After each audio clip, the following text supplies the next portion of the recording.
Hello there, welcome. Welcome to Dr. Teach Me to Parent. This is a good program today, and I'm glad you're joining us. And this is particularly important if you are a single parent, or if you're single without even being a parent, or if you have somebody in your family that's single at this point in time.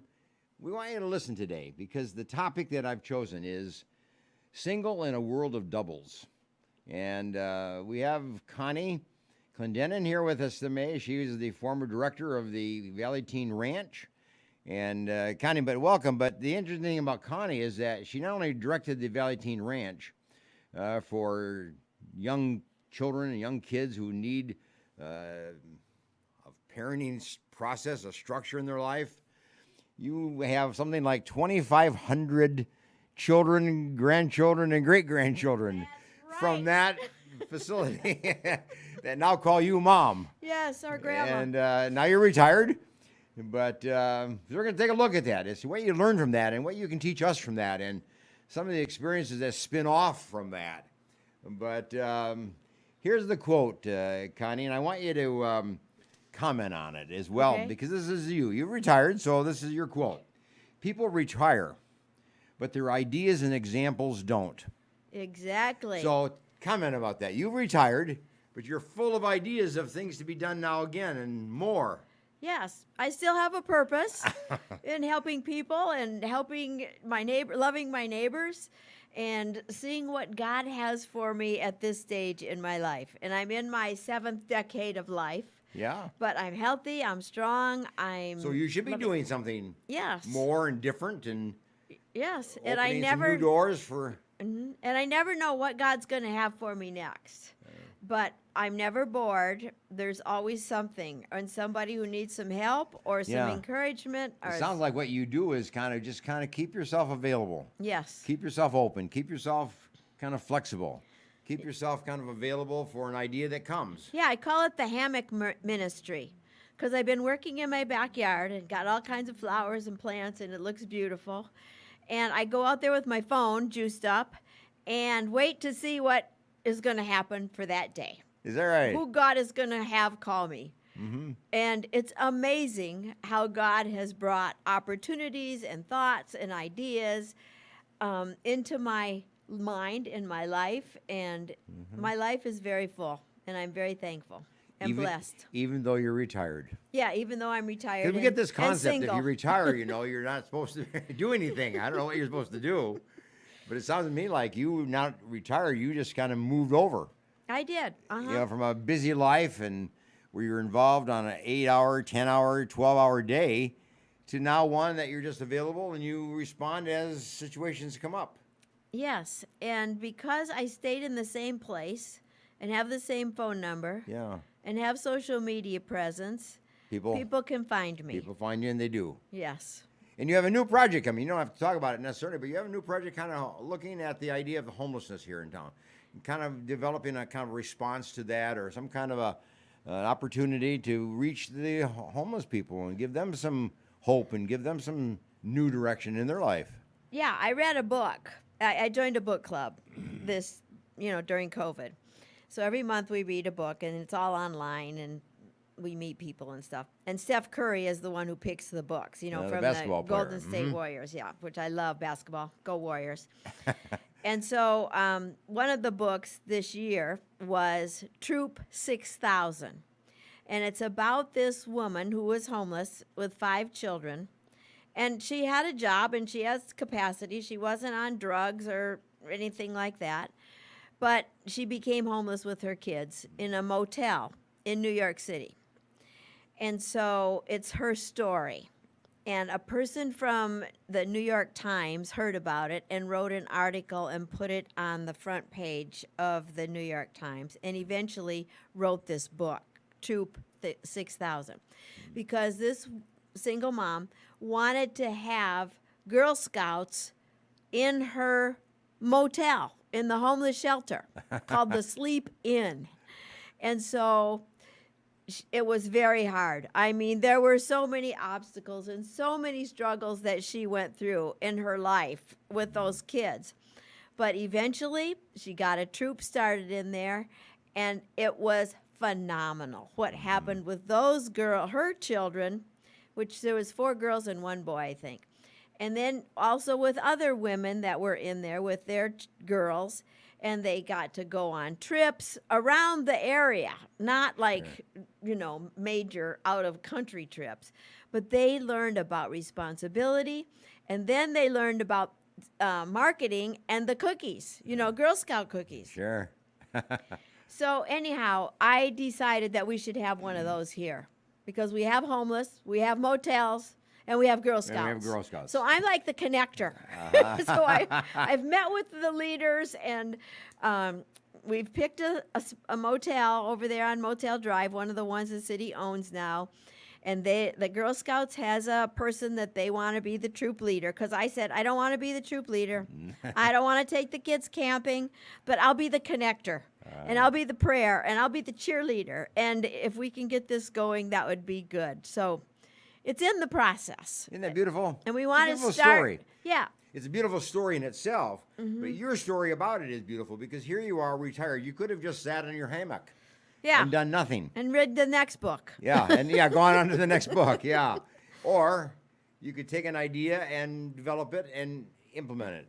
Yeah, and it was not hard. Yeah. I mean, well, you just know the people and I know the pull right the people together. Or I met the Girl Scout leader, Russell, and it's a guy. That's the Girl Scout leader here in Central Valley. So it's going to work. I know it is, and we want to start small. Because we want it to work for the first one. And if we have 5 girls in one place, then glory hallelujah. Yeah. And then when it works, not if it works, then we'll think about another one. And slowly but surely make a difference in those young girls' lives. But you've lived your life like that, though. Yeah. I mean, your whole life has been one of an idea and then implement it. Yes. And, Valley Teen Ranch came about. Yes. And partly because of your leadership and your ideas, and you even developed an adoption agency. Right. From Valley Teen Ranch, and you're adopting children out of the Valley Teen Ranch now, which was kind of an idea you had and developed that. So when you look at all the various ideas, they'll live on. Yes. You'll be gone someday, Connie. Yes. Hate to say that, but that's your ideas are going to live on. Yes, but I will tell you that's another thing. I have a will. I don't have that many assets because it's just me and my house and my car and my trumpet, basically. And I decided I need to be responsible and take care of whatever it is I want to do. So I decided, I'm an organ donor because I want to help people. Yes. When I pass on, Yes. if anything works, give it to somebody who needs it. Who needs it, yeah. Well, then I realized you can also give your whole body to UC San Francisco, and they will take your body after you die, and your brain and your heart and your lungs and your kidneys, they will take those and study and research after whatever else, like my eyes and my cornea, I think are what can be donated as an organ donor, and then the rest goes to UCSF. Is that So right? I'm still going to be helping people when I'm dead. But it's an attitude. Yes. It's an idea. Mm-hmm. You live by that. You live by that idea. You live by that attitude. You live by that sense of giving. Yes. And that sense of compassion for other people. And helping. Connecting. Whether you're dead or alive, I guess it's the idea of still connecting, isn't it? Yes. And I didn't have to consult with anybody to do that. I could do it all myself because that's I a don't question have. that I had, though, in the sense of a single person and the decision-making process. Mm-hmm. Most people who are married or in a family context, they consult and they talk back and forth and they make decisions. Yes. When you're single, you often don't have that kind of intimacy or that kind of person in your life to run every idea past. So you make a lot of decisions by yourself. Yeah. I gather that could be a kind of lonely world a little bit. No, not at all. I'm independent. It's freedom. But, when my parents were living, of course, I consulted them, and they were mentors and, wonderful family. And then I have 3 siblings, 1 brother and 2 sisters. And our names all start with C. So we call each other the 4 C's. And a little bit of a story about us. We love each other very much. And 2 of my siblings have children, and my brother also has grandchildren. So I have nieces and nephews, 5 of those. And so in the process of their relationships and their living. Three of them, all three of them got married, and all three of them got a divorce. And it nearly killed my mother. She I'm just sure. could not bear the thoughts. And it was so sad for my siblings. They didn't want a divorce. You know, you marry till death do us part. And so it was a very difficult time, you know, and it wasn't all at the same time, but as time went on. But they're all doing good. My sister got remarried, and my brother got remarried, and it's all good. But my mother, bless her heart, the godly woman, wonderful mother, what did she say to me after the third one got a divorce? Well, it's a good thing you didn't get married. And I think, oh, mother, that's so compassionate. That makes me feel so selfish. good, mother. A little selfishness there. Yeah. But it is fine being single. I mean, I thought being I would single, be married. though, puts you in a situation that you can be isolated. You have that choice and be alone, or you can reach out and bring people into your life. Yeah. Family. Yes. You know, friends, Yes. people at work, people with whom Neighbors. all kinds of. You can live a life of great expansion. Yes. It has not been a But lonely it's an attitude. life. But it's a choice. It's a way of living. Or you can just isolate. No, not isolate. I'm not isolate material, no. But I have another group of girlfriends, the beach bunnies. That's what we call each other, because we go to pool our resources and we rent a big house over in the beach every summer for a week. And so they have been together. We are a wonderful group of girlfriends that have supported each other through marriage, through divorce, for, you know, breast cancer, you know, having hysterectomies, retirement, grandparenting. You know, we've done life together, and we still are. And there's about 15 of us. And so God has brought different people into my life at different times, and it's wonderful. I'm very thankful. And college girlfriends and high school girlfriends. It's like when we had our 50th class reunion, we all got together, had a big party. I was in charge. It was a whole weekend, 3 parties. And so as a result of that, some of my high school girlfriends are going to come out here and go to Yosemite. I'm going to take them to the beach. So, you know, you just have relationships, whether you're married or single. It doesn't matter. It really doesn't matter. No. It's the attitude of being part of somebody's life. Yes. Connecting with somebody. Yes. And when you've done it. You masterfully you've done it. And I have Yeah. had extra time available to do things because I wasn't married. I mean, Yeah. I've traveled all over the world. I've been in music groups all over the world. I've been in ministry all over the world. And now, because of my parents and because of social media, it still goes on. Yeah. And we can still connect and support and encourage one another from, you know, childhood friends through Youth for Tell Christ. me about the idea of fear. Living alone, you're somewhat vulnerable. Is it a life of fear? Is there anxiety with this? Is there kind of a No. withholding back of being fearful? Have you lived that life? No. Or have you been able to conquer that life? Yeah, I've never been a fearful person. Hey, I jumped out of a perfectly good airplane at 14,000 feet, you know, with a parachute. I have never power to you. I've never been a fearful person. But I'm not stupid. I mean, I have an alarm system on my house. I lock my car doors when I get out of it. I don't put stuff in the car where people are going to look and want to break in my car. I mean, I'm responsible, but no, I'm not a fearful person of being by myself. It's often said, though, with people who are single, Yeah. they live with a certain degree of anxiety and not sure what tomorrow will be, how they're going to handle situations, what's going to come into their life, and they can handle it or not. Yeah. So it's a matter of developing that sense of confidence. And you do it by doing it. Yeah. That's how you learn it. You do it. Right. I don't But you necessarily pay would recommend everybody attention. jump out of an airplane. No. But it is living your life, moving forward, step by step every day. Just going and being part of the world, being part of your community, being part of your church life, being part of your family and your friends. And I mean, we're influencers. We have the There you choice are. to be an influencer or change the world, one person at a time. My neighbor that are 80 and they're 60 and they're 40 and they're young married and they're black and they're brown and they're beige and they're Muslims and they're Indians and they're, that's my street. Yeah. We love each other. We care about each other. We ride bikes together. The kids come trick or treating, and they come over after school, and I have brownies for them. And so, that's just kind of how my life is. But it's a choice. Yeah. Let me ask you this question. I've heard this somewhat recently. There's a difference between the person who's a leader Yes. and the person who is a person of influence. Yeah. And you referred yourself as an influencer, but I would look at you as a leader. So maybe they're both, maybe they're the same, but maybe they could be different. Maybe a person doesn't necessarily have to lead a program, lead a problem. I mean, a program of some type, some kind of industry or agency or whatever it may be, but just to influence, to make things happen.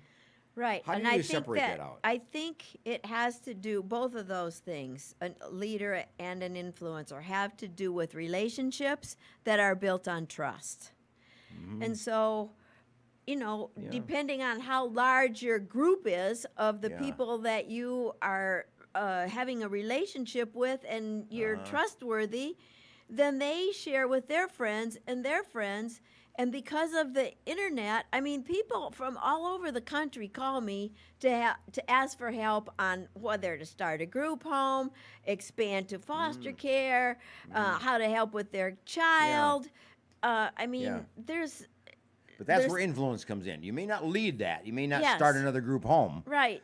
but to help people do it so that it becomes something accomplished. And it's talking and it's listening and it's caring. And, if people ask me for my advice, I will absolutely share it with them. Whether they want to do it or not is up to them. It's not up to me to decide if they want to do what I suggested or not. No. But usually, because of our faith, my faith, and I'm not shy about my faith in God and Jesus and the Holy Spirit, it just comes out of me because it's in me. And I can't not pray with a person when we're talking.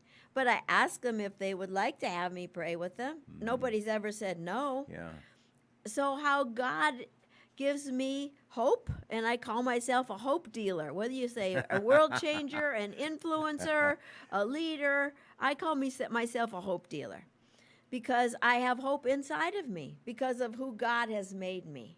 And that exudes. That just comes out, and that just influences somebody to think that way themselves. Yeah. And when you think that way yourself, then you become a hope dealer to somebody else. Yes. I mean, something it you pass on. multiplies. Yeah.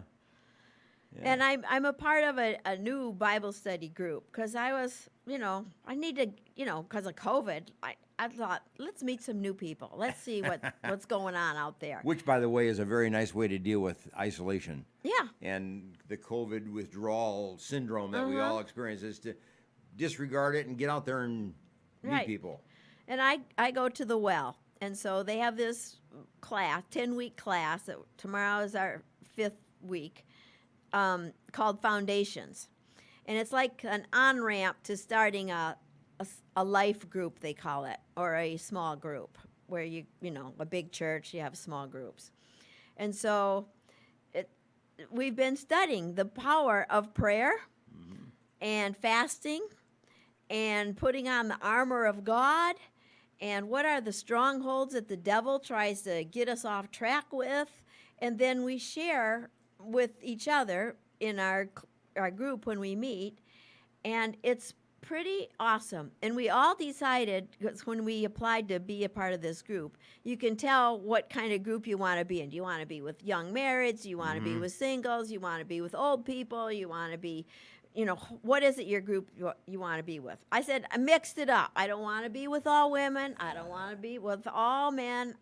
Not all young people. Mix us up. And everybody else in our group said the same thing. Yeah, that's often a good way to do it. A diverse group. Yeah. So we have various opinions, and because we're at different stages of Yeah. our lives. I think I'm the oldest, but it's okay. Have you found that to be a pattern, though, that young people seek you out because you are older, but because you have experience, Yes. that they really do want to hear your point of view or listen to whatever their story is themselves. Are you often sought out? Yes, often. And so, but recently, a gal called me, and she's a young teacher, like 40, in her 40s, and she's in Clovis, and they're trying to decide if they want to unionize or not. Oh, yes. Mm-hmm. And I didn't know Yeah. any schools were not unionized. Oh, yes. But Clovis is one of the few in the state that is not. And so, she wanted my advice and my opinion. I said, well, I'm empathetic to you, a teacher. You don't feel like you have a voice, so that's not fair. Everybody should have a voice in what happens. But I said, I don't know anything about a union. I said, I'm from Michigan, and there was the auto union, and Jimmy Hoffa is somewhere at the bottom of the Detroit River, apparently. So I know that about unions. And Cesar Chavez, he had the union for the farm workers here, and that helped a lot. So that's about my only experience. So I can't tell you what it's like, how to do it, if you should do it. But I believe in equity, and I believe in fairness, and I believe in prayer. So I will encourage you and pray for you and listen to you on your journey. And I said, I know some people who are, know more than me about this. I'll call them and they can talk to you. But I'll just kind of be your cheerleader. So you never know that's what what's people going to need. happen. Yes. Yeah, people often don't want you to tell them what to do. Right. They want you to listen, consider, and just open an idea. Yes. Let it come out from within them. Yes. That's what leadership is. That's Yeah. what influence is. And it's That's what better people that want way. today. Yeah. I mean, we have enough of the people telling us what to do. We get it from the top government all the way down. Yeah. That's not what we want or need. No. But we want leadership examples. Yes. And we want opportunity to talk. We want opportunity to consider ideas. And we want fairness. and And that all be done under the justice concept and of equity. fairness. Yeah. No matter who you are or what age you are or where you live, you want to be treated with dignity and respect. Everybody does. And so how we manage through that journey is what I kind of help people with now. Is there, yeah. But it's a decision-making life that you have lived. You've had to make major decisions in your life. You've had to make, well, obviously, small decisions like we all do. But becoming director of Valley Teen Ranch was a major decision you made. Yes. Relocate out here was a major decision you had to make. And it worked out well. Yes. I'm You going took home. risk. Yes, You took risk. Decision-making is risk-taking. Yes. I am a risk taker, and I'm not I mean, fear-based. it sounds like it. It's kind of what I was hearing underneath it all. When you're a decision maker, you have to take a risk, and you have to involve people in that risk. Right, but I think it also includes something that we're not good at. It's not our first go-to, is ask for help. I mean, I'm very thankful for the parents that I had because my dad was an example of asking for help. He had many Right. talents and gifts and abilities and lived a very full life. But he asked for help and built a team of people that were like-minded in our faith, but had different personalities and different styles and different ways of getting to the end result. But that's key, I think, because we can't be experts at everything, and we need help. And who wants to fail? I don't. And I can learn from somebody who But isn't already messed up. But there's that idea, though, that if I ask for help, I'm somehow weak. Right. It's I'm not somehow true. not capable. No. Okay, then you're going to be knocking your head up against a cement wall a lot. How do you like that? Sure, yeah. I don't want to fail. I Yeah. don't. I want to learn from other people's mistakes and pass that on and try not to make the same mistakes. I mean, that was the philosophy I had at Valley Teen Ranch. Look at these kids. They're young. They're still, in their teens or younger. I don't want them to live the same kind of life that their family life lived and Yeah. quit school and be on drugs and be homeless and all that stuff. No, that's not what I want for them. So try to help them while they're young to avoid those pitfalls that happened. That's a critical ability, though, is to teach a person how to ask for help, Yes. how to find the person to ask for help. and then take it and live And it. I can tell you this, even if it's the kid that is wild, I mean out of control, doesn't have anything going for them. If I ask them for help, will you come help me? I gotta get all this dirt from here to there, or let's plant some roses, or I gotta clean the pool, or I gotta wash the car. Could you help me do this? Or bake cookies. Could you help me do this? That is like, wow, you would ask me to help you? It gives value. Yes. It gives value to the person. Yes. Yeah, that's what it And does. it's not about manipulation, it's about inclusion and building a bridge, not a wall. And so, how those kinds of experiences I've had in my life, it's worked. And I'm very thankful. And I try to pass that on, ask for help. It's in my book. Well, good. We're going to take a break here. You've done well in bringing us to this point of. I want to come back. I want to ask you the question in terms of how you, as a single person and as a businesswoman, have been able to stay above the fray. You're keeping yourself energized. Keep yourself from getting tired. Bored or defeated or depressed and discouraged. I mean, those things happen to every leader. Right. There's these moments of despair and depression and where you just want to hide and want to stay away from people. So how do you handle that kind of situation? We'll do that when we come back and get a cup of coffee, and we'll pick you up here again in about 2 minutes. So Thank you. see you in a bit.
When you need a dentist who has a passion for superior aesthetics and comfort, you need Dr. Christopher Wong with Cedar North Dental. Call 559-432-4948 or visit cedarnorthdental.com.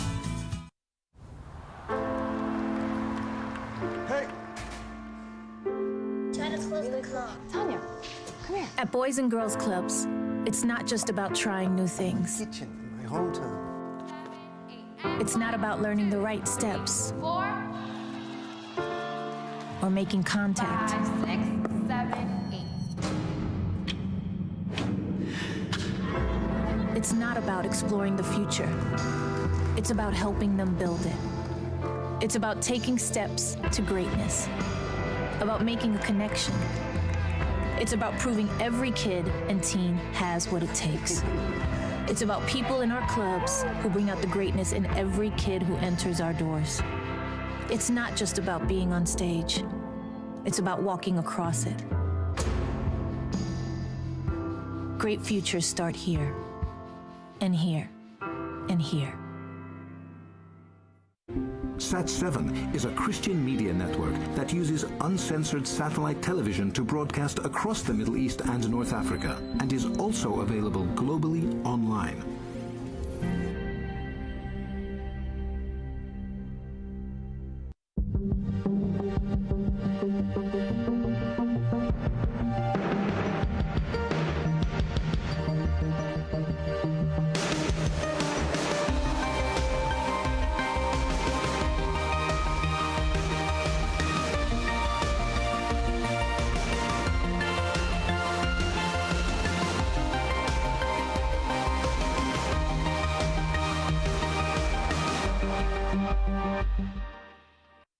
The Green Gables Care Home is a 24-hour assisted living facility for the elderly located in Clovis, California, offering spacious private and semi-private rooms which are wheelchair approved, catering to the special person in your life who needs attention and wants to live in a loving home environment. The Green Gables Care Home has assisted living in secured homes for elderly with Alzheimer's, memory loss, and for your loved ones needing assistance with their activities of daily living. Call 559-297-9438 and visit greengablescarehome.com.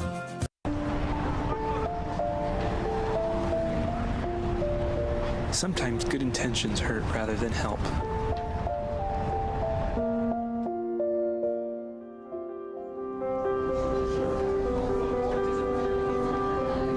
For just $1.76 per meal, the Fresno Rescue Mission offers more than food. We offer hope.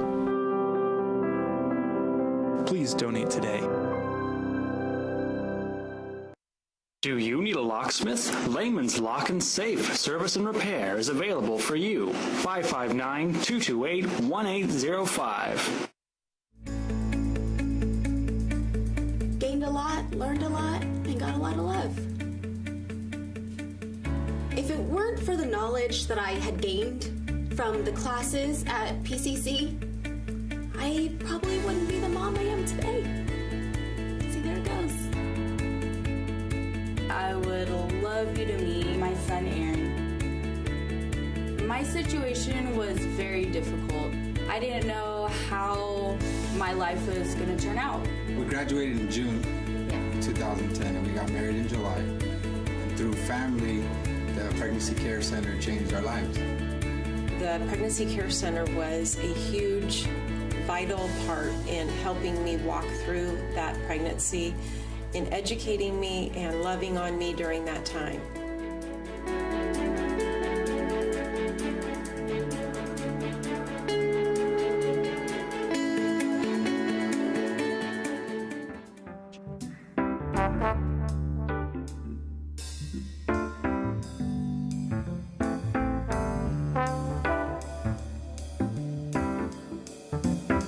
Okay, welcome back to Dr. Teach Me to Parent. And we've had a good conversation in this first 30 minutes that we've been talking with Connie Clendenan, and she is the former director of the Valley Teen Ranch here in Fresno, and a ranch for troubled kids who often are parentless or certainly guided less, and or guideless. And you have 25 kids. 25,000 kids. 2,500. 2,500 kids, pardon me. 2,500 kids that you have shepherded as a kind of a super mother. And about 500 to staff. those kids and all the staff that have come and gone over the years. Gives you a sense of joy, I'm sure, and a sense of satisfaction. Yes. A sense of real peace, I'm sure. Yes. Yeah. A purpose that I had. That you fulfill. How many years did you do that? 30. 30 years you put into that. Yes. That was the major part of your life. Yes. But your life's not over. No. You're on to other projects now. Yeah, You're the best is yet to come. And you certainly have brought that forward. But bring us up to date, though, in terms of this whole idea about you being a retired person now. And you're looking forward to a kind of a new 30 years experience. I don't know if I'll get 30. That would make me 100. Although my grandma was 100 You and might a make half. that. But you've been a person of influence. You've been a person of leadership. You've been a person of ideas. You've been a person of bringing things together, making things happen. You're going to do that, aren't you? Yes. I mean, it's at a That's part of your different life. pace now, being retired. And it's different being single. But I still have things I want to do, things I do, places I go, people I see, input that I give, prayer that I praise and thanksgiving, and all of those things are still 100% a part of my life because that's my foundation. So as I continue to ask God to show me what's my next assignment, and He brings people and projects and ideas into my mind, and I have a choice if I want to go with it or if I don't. And then when I communicate with the people who are, contacting me, they have a choice if they want to listen and converse and try to figure it out or not. from all that experience you've had, what are some of the thoughts you have for parents today? It's the toughest job in the world. It is. It's a tough one. And, you've worked with a lot of these kids that have not had parents or not had effective parents or one parent or not very mixed parenting experiences, but often very negative parenting experiences. What have you learned? Well, I have an interesting assignment that has come my way right now that has to do with parenting. Because, as a result of Valley Teen Ranch, there's a lot of those young men that call me mom. They have a mom sometimes, or their mom's ill or whatever. And then because they're 46 years old, 45 years old, our oldest kids that were with us, and they have kids. And so I'm grandma. And so one of those grandchildren of mine who is married and also had a baby in November. And so I'm a great grandma. And they needed a place to stay for a variety of reasons, of which I'm not going into, but so they're at my house.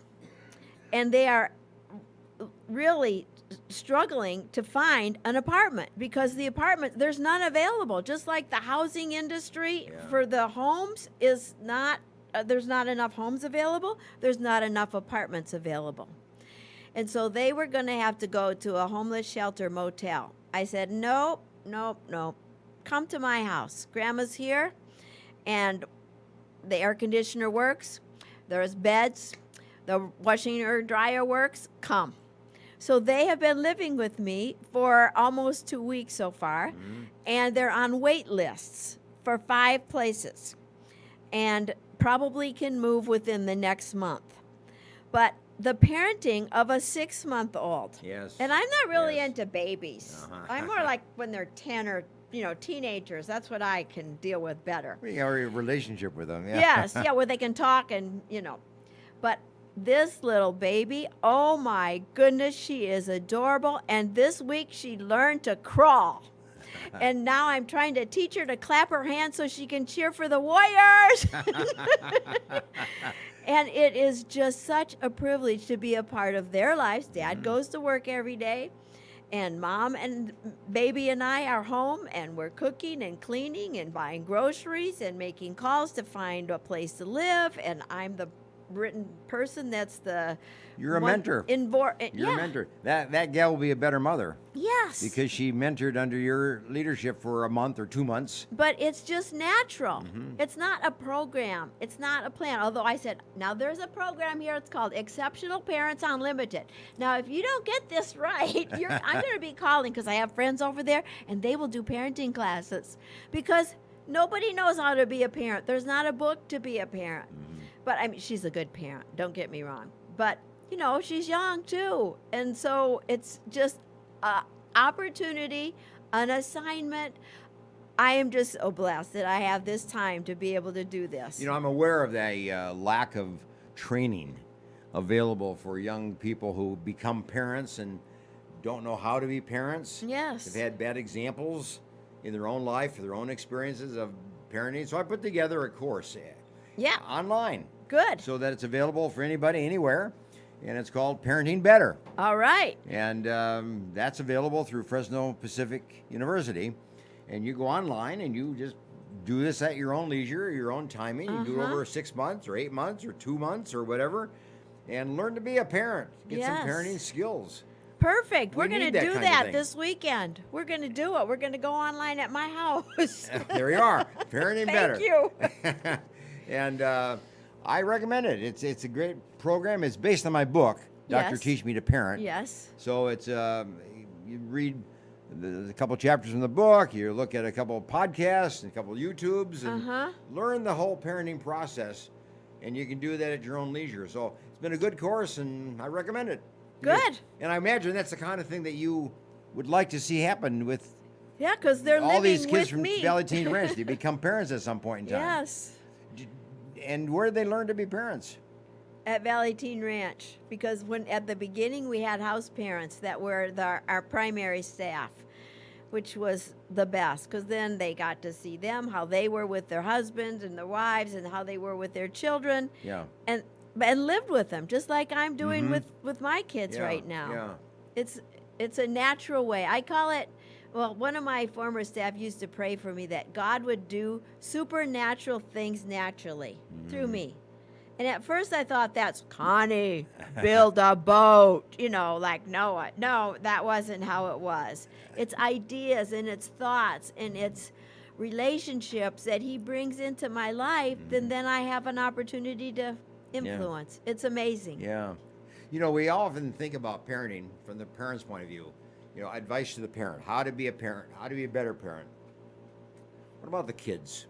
You spend most of your time with the kids, not with the parents of these kids, 'cause they're gone or whatever. Right. So what are you telling kids these days? You've learned a lot. I mean, if you raise a teenager today, what's the strategy? What's the advice you give parents and give kids, that they need to know about? Well, once again, I'll talk about reality right now. To trust. Your child is going to learn from the time they come out to trust you based on how you hug them, how you include them, how you talk to them, how you feed them. They're going to learn trust from you, and that's important. You know that because you don't trust anybody because of your experience. Yeah. So that was one of your chapters of your book. Yes. In terms of how to develop trust, the importance of trust. Your book is Choices. Yes. And you're an author too, besides all the other things you've done. Yes. But that's why you really focus on this issue of trust, don't you? Because you just really believe in it. You know that it's... For relationships to work, there has to be trust. Yeah. It's very difficult to love someone if you don't trust them. So as I put these little things, show up on time, tell the truth, do your best, ask for help. Those are the first 4 chapters, the first half of the book. And then the last 4 chapters are work, obey, love, and pray. My favorite 4-letter words. I have about 30 of them, but I just focused on those 4 in my book. And those are ingredients that if we work on those things every day, our relationships will have much more sustainability. We'll have less divorce. We'll have less conflict. We'll have less, I want my way. If I don't get my way, it's my way or the highway. Which there's always conflict. I understand that. That is conflict driven. Yes. That goes nowhere. But how do we deal with the conflict? And how do we manage our feelings? And how do we give and take? And that's what I was telling my kids last night. I want a massage. I want a massage. You never massage me. I massage you more. Okay, it's give and it's take. You got to give a little and then you get a little. So those little things, I hope, are making a difference in their lives. How can a person get a hold of your book, by the way?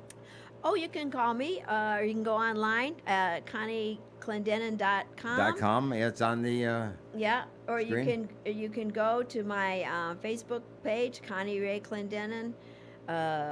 Is it at Barnes & Noble or no, Amazon? It's not. No, I just have them at my house. So you can buy it on Amazon. That's Amazon, true too. okay. Yeah. Yeah. And it's called Choices with my name on it. There's a lot of Choices books out there, but that's how it looks. Yeah. Good book, by the way. I have it. I've read it. And I recommend it. You helped me to be the author of the year up there with that group of authors from Fresno Pacific. The local book Authors Institute. And that was a big surprise. Yeah, that was very nice. It was very good. I appreciated that. It's important to write a book, and it's important to take all that you've learned, all that you've experienced from all these experiences with these kids, 2,500 kids, and now put it into a book so that other people can benefit from that. Yeah. That's why you write a book. I mean, you got more to share than just the people that listen to you. Yes. And I wrote it actually for my nieces and nephews and their parents, their grandchildren, and their great-grandchildren for the future. Yeah. And it's for anybody from the age of 10 to 100 because relationships are a part of our lives, and they also cause the most problems. When we took a break, I asked you to think about something, and that is, how do you stay energized? How do you not become depressed? How do you not become discouraged? Working with people is discouraging. Right. You can burn out. You know, you can just deplete your energies, and go home at night and you're just done. You're done and you can't do anything more. You can't even take care of yourself. Yeah. You've given so much to other people. It's a negative experience in some ways. It's a positive experience in a lot of ways. But that whole idea of just getting burned out and getting depressed and discouraged, how do you handle that? How do you combat that? Fortunately, as growing up in my family, and my dad was the director of Youth for Christ and a farmer and the founder of Michigan Teen Ranch, and he did a lot of things at the same time, most of those, as well as being a husband and a dad. And so we in Youth for Christ learned about the balanced life. And we learned it in leadership training classes that we'd have in the summer. This was like when I was in high school. And Luke 2:52 says, "And God increased in both wisdom and stature and favor with God and man." And that's mentally, socially, physically, and spiritually. Those 4 areas of our life need to be in balance. So that was ingrained in me. Now, I didn't really know how it was going to get implemented. Well, But about 10 years into Valley Teen Ranch, I was like going through something. I didn't know what, but I wanted to punch people in the nose. I mean, this is not like me, but something was going on. So I told my board, I said, I need to take a break. I need a couple of months off with pay, please, and I need to take a break. And I also it was at the same time of year as I get my physical, so I'll do that. And maybe this is it. Maybe I'm not supposed to be here anymore. I don't know. So I'll get my resume together. I'll take some time to figure it out, and then I'll come back. And it worked out really good. And I took a break. That's what I needed. Yeah, you Then just I needed find out afterwards that I'm going through menopause. That was one part. Oh, that explains a lot. Take care of that. And so God really has put it in my mind and my heart that you have to take a break. And if you are not doing good on a consistent basis, stay home. Take a break. Ask for help. Go see a therapist. I did that too. You got to rearrange some of the thinking, rearrange some of your expectations. The pressures of the day and our work, our relationships, it gets to be a lot.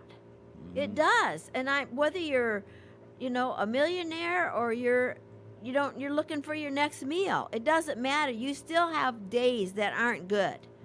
And so how do we manage those?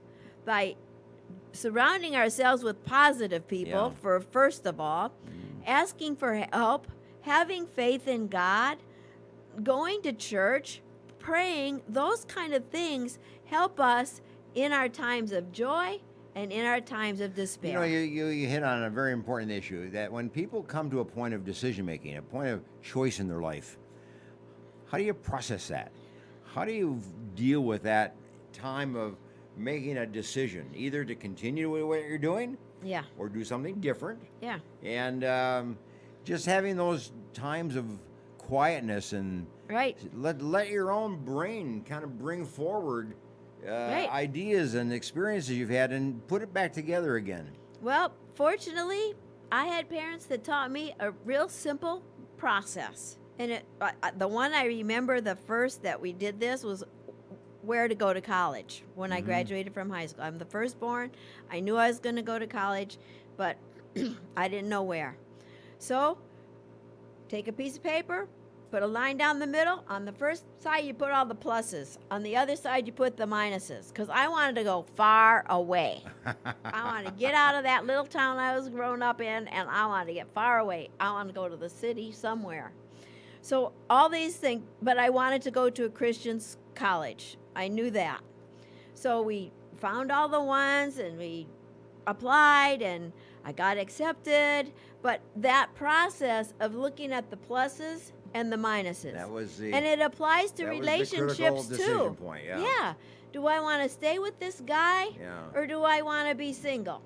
Do I want to go to this? Do I want to move to California, or do I want to stay in Michigan? All of those things, the pluses and the minuses.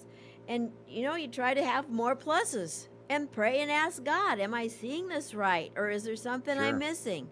And then you just kind of got to take the leap of faith. Yeah, there's a book written, God's Waiting Room, written by Rick Yon, who used to be here in yes, Fresno many, right, many years ago. yes. He wrote that book when he was at a point of decision making, Mm-hmm. and he took a couple months, Mm-hmm. and he thought it through, and as a result of that, then produced this book, God's Waiting Room. And I like the concept of it, is that there is a time in our life when we need a waiting period, and Yeah. we need a place to do that, and that's your waiting room. And so it might be your own home. It might be that you go to a facility somewhere. You may go to a friend's house, wherever it might be. Right. But you take that place and that time and you just think it through. And then you go forward. Yeah, it's not easy, especially for a type A personality. Just Right. sit there and wait? No. Impatience is my number one character defect. I am not good at waiting.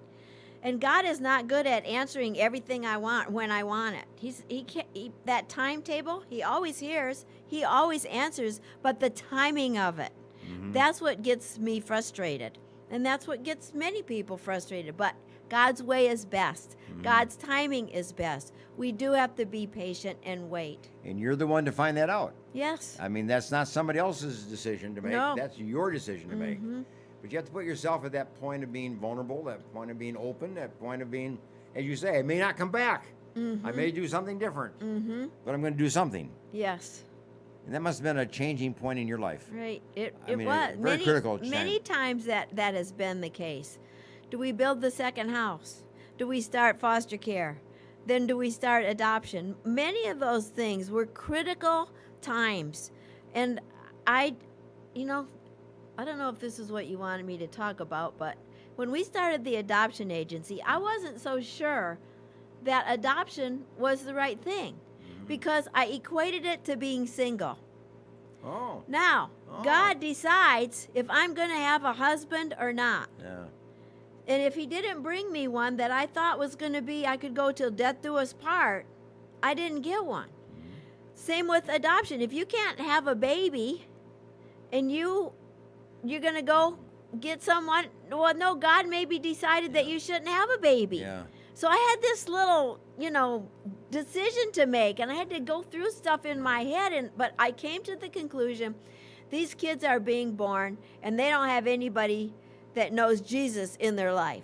At least with Valley Teen Ranch, you're going to have a family that knows Jesus. And there is hope because of that. So that's how one of the examples That's of how you where I came had to that decision. Yeah, but it was a hard one because I was in turmoil about it. You probably wouldn't have come to that decision had you just kept working and just kept busy and get overwhelmed. You got to take that moment of break. You got to take that moment of quietness, that quiet time. Yeah, and make sure we're doing the right thing for the right reason. And it's one step at a time. Just do one right thing today. That's what I try to do too, and I try to share that with my friends. There you are. Hey, you've been excellent in bringing us some encouragement, I think, today. That life is really with purpose. And that purpose comes to you. You draw that out of yourself. You learn your purpose. I'm not going to give you a purpose. Nobody's going to give you a purpose. That's something you're going to discover and you're going to find within yourself. Yeah. That's what you had to do, didn't you? Yes, I did. Yeah. And I still am. Oh, it changes. It changes and it moves. And yes. But still, your life is driven by a purpose. That comes from God.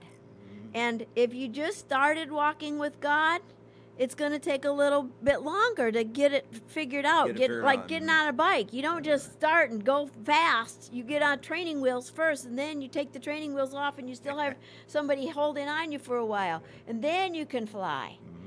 But I know, because I know that God is the one who has a plan for our life. He's the best planner, and it's worth it to live our life with God. Thank you. Well done, well said. Good place to end our program today. Yes. With that's an encouraging word. There's hope and, in be that. encouraged as a parent. It's tough, but there's help. Yes. And there's hope. But when you develop that sense of purpose in your own life and purpose for your family and purpose for your parenting. And don't give up. Yeah, exactly. Don't give up. It'll flow. It'll happen. You're not alone in this whole matter. And don't take it by yourself. Surround yourself with people of like mind and people who have experience and people who can share and people who can bring you along and bring you to a higher level. And don't That's forget what to you can ask do. for help. You better ask for it. People that are smarter And than people you trust. Yes. That you've learned to trust. Be a trustworthy Yeah. person. Anyway, thanks, Connie, for being with us today. You're and thank you for welcome. joining us today. We'll see you next week. Bye for now.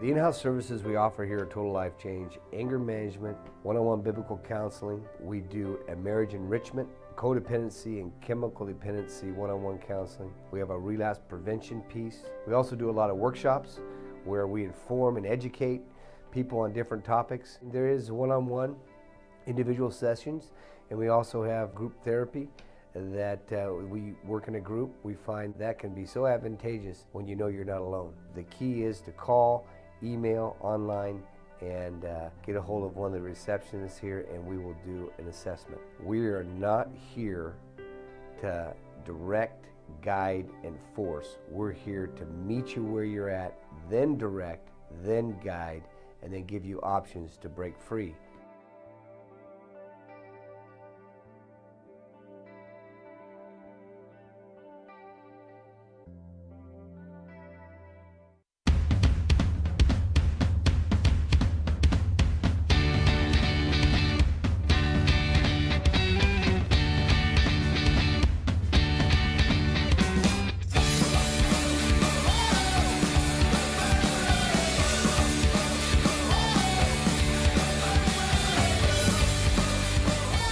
When I set foot on the campus to come visit it, I was struck by how open and how welcoming that the students and the professors were.